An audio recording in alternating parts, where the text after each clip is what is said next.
বন্ধুরা, আমি প্রতিদিনই মিঠিচড়া গল্পের পাশাপাশি আমি আমার ডেইলি লাইফস্টাইল ব্লগ শেয়ার করি। প্লিজ আমার ভিডিওগুলো দেখে আমার পাশে থাকবে। আজকের আমি তোমাদের সামনে নিয়ে চলে এসেছি কোনো রকম ঝামেলা আর সমস্যা ছাড়াই সরু চাকলি পিঠে বানাবো।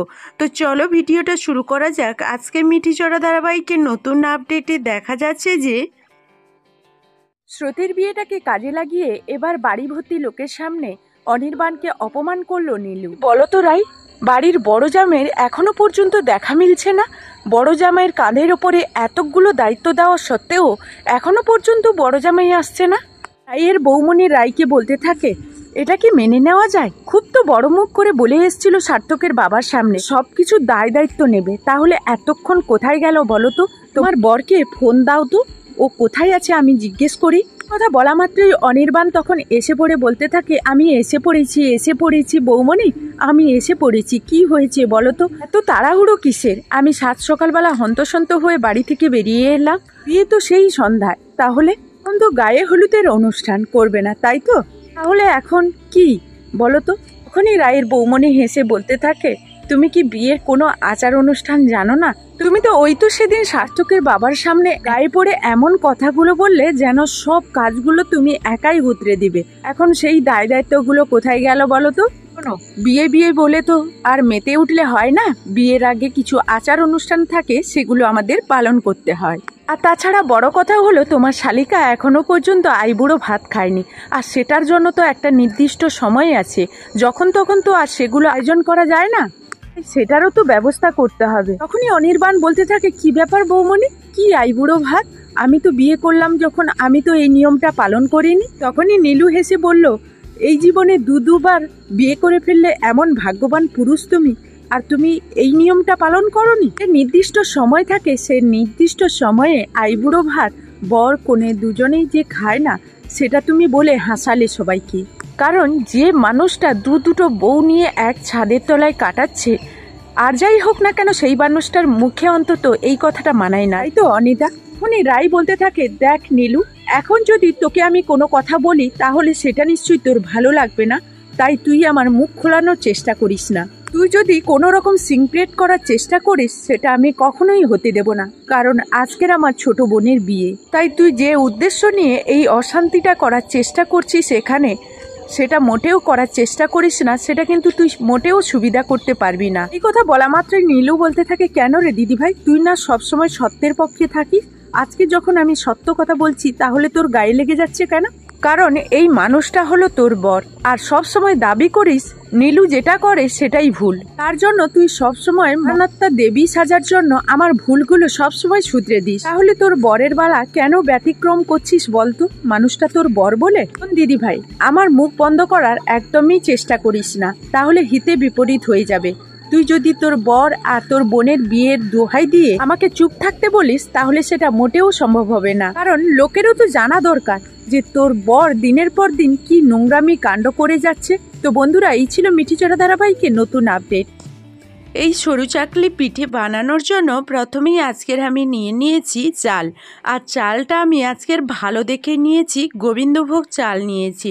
আজকের গোবিন্দভোগ চালটা আমি খুব ভালো করে প্রথমে কিন্তু একবার ধুয়ে তারপর লবণ দিয়ে 10 মিনিটের জন্য ঢাকনা দিয়ে রেখেছিলাম। 10 মিনিট পর আমি চালটাকে আবারও খুব ভালো করে একবার, দুবার, তিনবার করে ধুয়ে নিলাম। কারণ আমি আজকে যে সরু চাকলি পিঠেটা বানাবো একেবারে সাদা ধপধপে এবং নরম তুলতুলে করার জন্য। তো দেখো, আজকে সরু চাকলি পিঠেটা বানানোর জন্য আর সুগন্ধ আনার জন্য গোবিন্দভোগ চালটা নিয়েছি। তো বন্ধুরা, তোমাদের এখানে একটা কথা বলি, সরু চাকলি পিঠে বানানোর জন্য শুধু যে গোবিন্দভোগ চালের প্রয়োজন সেটা নয়, তোমরা চাইলে তোমাদের বাড়িতে থাকা যে কোনো চাল দিয়েই এই সরু চাকলি পিঠেটা বানাতে পারো। আজকের আমি নিয়েছি এখন নারকেল। তো নারকেল কুড়ো হলে খুব ভালো হয়। কারোর কাছে যদি নারকেলের পাউডার থাকে সেটাও দিতে পারো, কিন্তু যদি নাও থাকে তাও তোমরা এই সরু চাকলি পিঠে বানাতে পারো। কিন্তু শুধু টেস্টটা একটু আলাদা হয়, নারকেলের যে টেস্টটা সেটা আমরা পিঠেতে পাবো না। তো এই কারণে একটা মাড়া নারকেল আমি কুড়িয়ে নিচ্ছি। আজকের চালের পরিমাণ যতটা, নারকেলের পরিমাণ তার হাফ থাকবে। তো এখন নারকেলটা আমি কুড়িয়ে নিলাম। 3 ঘন্টা পর আমি চালের কাছে চলে এসেছি। বন্ধুরা, তোমরা চাইলে যদি তোমাদের কাছে সময় থাকে কিংবা সারা রাতের জন্য চালটা ভিজিয়ে রাখতে পারো। চাল ভেজানো যত ভালো হবে আজকের পিঠেও তত ভালো হবে। তো চলো আজকে চালগুলো জল থেকে খুব ভালোভাবে তুলে নিই জল ঝরিয়ে। এখন দিয়ে দিচ্ছি স্বাদ মতো লবণ দিয়ে কুড়োনো নারকেল এখানে অ্যাড করলাম। তো চালটা আমি মিক্সিতে নিয়ে নিলাম বলে তোমাদের যে নিতে হবে বা কারুর বাড়িতে মিক্সি নেই বলে যে সরু চাকলি পিঠে বানাতে পারবে না সেটা কিন্তু নয়। আমি আজকে চালটা নিয়ে নিয়েছি মিক্সিতে, তোমরা চাইলে শিলনোড়াতেও বেটে নিতে পারো।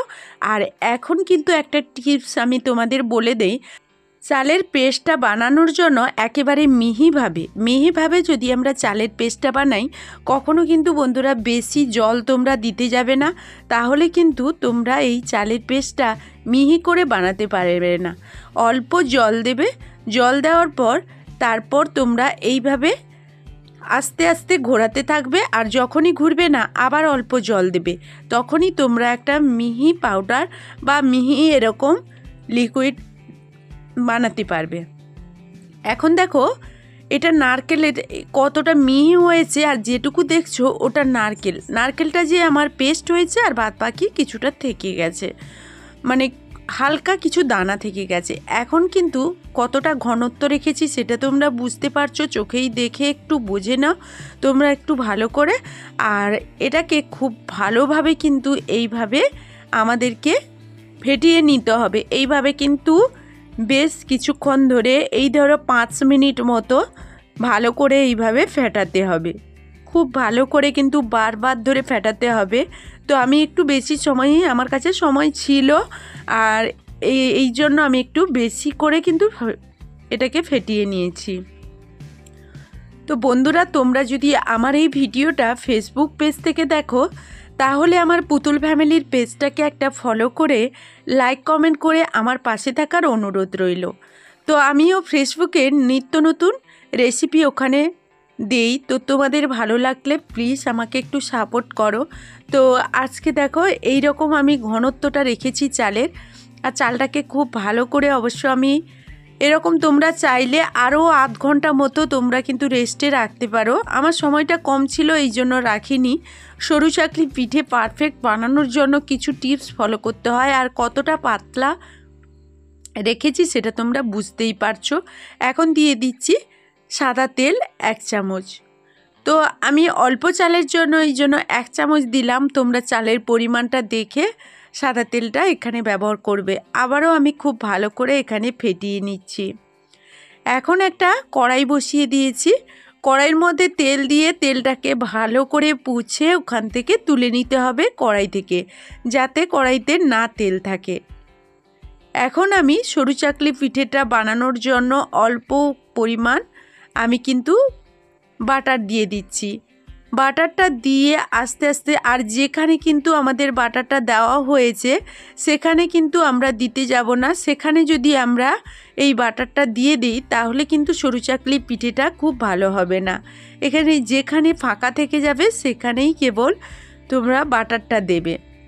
এইভাবে সরু চাকলি পিঠে একেবারে নরম তুলতুলে আর মোলায়েম করে বানানো যায়। এখন 2-3 সেকেন্ড মতো আমি ঢাকনা দিয়েছিলাম, আর দেখো এইভাবে এখানে কোনো রকম মানে খুন্তি ছাড়া, কোনো রকম ঝামেলা ছাড়াই হাত দিয়ে এইরকম আমি একটার পর একটা পিঠে তুলে ফেলবো। তো এই পিঠেটা অবশ্য তোলা আমার মা ঠাকুমারা জাস্ট এইরকম বানাতো, তো আমি কখনো পারবো কি না সেটা আমার আইডিয়াই ছিল না। আমি প্রথমে তোমাদের একটা সত্যি কথা বলি, এখানে আমি হাতা বা খুন্তি ব্যবহার করেছিলাম, কিন্তু কোনোভাবেই আমি সরু চাকলি পিঠে তুলতে পারিনি। এখন দেখো ওই হাত দিয়েই তোমাদের সরু চাকলি পিঠেটা তুলে নিয়ে আসতে হবে। এইভাবে একেবারে কতটা মানে এই রকম করে এই পিঠে বানাতে পারবো আমি ভাবতে পারিনি, আর কতটা পাতলানো হয়েছে সেটা তোমরা দেখেই বুঝতে পারছো এর পুরুত্বটা। তো এইভাবেই আমি পিঠেগুলো, প্রত্যেকটা পিঠে আমি এইভাবে বানিয়ে নিয়েছি। এখন দেখো আমি তোমাদের ভাঁজ করে দেখাবো, আর এই পিঠেগুলো একের পর এক তোমরা তৈরি করে রাখবে না উপরে। এইভাবে আমি যেরকম একটা একটা করে এপাশ ওপাশ মিলিয়ে রেখেছি এই থালায় ওই থালায়, সেইভাবে কিন্তু তোমরা মিলিয়ে রাখবে। ঠান্ডা হয়ে যাওয়ার পর একসঙ্গে রাখো, ঠিক আছে, কিন্তু হয়ে যাওয়ার সঙ্গে সঙ্গে গরম অবস্থায় একসঙ্গে রাখবে না। বন্ধুরা এই টিপসটা ফলো করবে, না হলে একের সঙ্গে এক জড়ে গিয়ে ছিঁড়ে যাবে। আর সরু চাকলি পিঠেতে কখনো হাতা ব্যবহার করতে যাবে না, কারণ হাতা যদি ব্যবহার করো তাহলে পিঠেগুলো ছিঁড়ে যাবে। এইভাবে হাত দিয়েই যখন পিঠে হয়ে যাবে সাইড থেকে ছেড়ে আসবে। তো বন্ধুরা ভিডিওটা এই পর্যন্ত।